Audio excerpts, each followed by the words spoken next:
But the other thing I think that we also miss is that for the most part, we view our kids as not the same level as an adult case. And so what we do is we tend to say, let's take a drug that we know works in some other cancer and let's give it a try in kids. And okay, for that, we can do clinical trials. For those, we can put them out there. But what happens most often is, especially right now, with all the knowledge and all the investment that we put into this and the registries and the tracking and the patterns and everything we've been able to find, for the first time, we have an ability to craft a drug that focuses on DIPG. But now, I can't get it out. I can't get it to a bedside because I can't put it in adults. Adults don't normally get this. So we're at a stop point. You know, by reference to you, and the reason for bringing these 46 grants is to impress upon you how important it is, because I don't think I can get a lot of these into a clinical trial. Thank you, Senator Vance. Before turning to Senator Warnock, I just want to give you a sense of the time constraints we're under now. We have a vote that is opened and well underway. After Senator Warnock, I'll turn to Senator Braun, and then I might have one quick question, and then we'll have to conclude the hearing. But Senator Warnock. Thank you very much, Chair Casey and Ranking Member Braun, for holding this important hearing today. And I'm really grateful for your leadership on this issue, particularly Ranking Member Braun. It's great to work with you on legislation to advance this important work. I've heard from Georgians across the state who have been personally affected by rare and serious diseases, from ALS to Barth syndrome to many others. And despite the differences in these diseases, there is one thing they have in common. Patients desperately need improved access to treatment. And that is why I was proud to co-sponsor Ranking Member Braun's Promising Pathway Act. That's good public policy.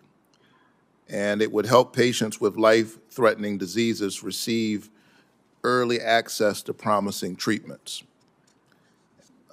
Mr. Deserich, how would the Promising Pathway Act improve access to life-saving treatments for patients who have serious diagnoses?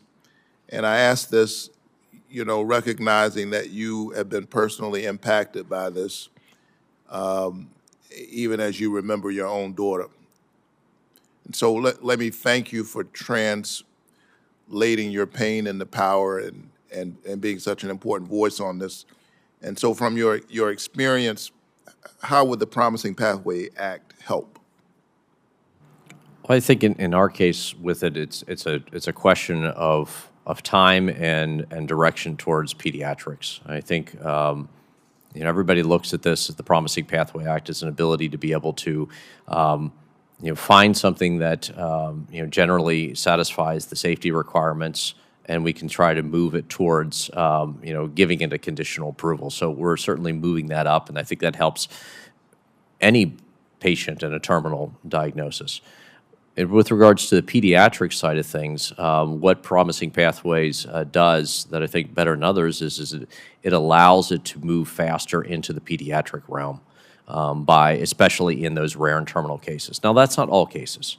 There's also some specific definitions of what is a terminal case in this that I think really help to provide some clarity to it. But short of that, we can't get it there. We can't get these trials into the pediatric realm with it.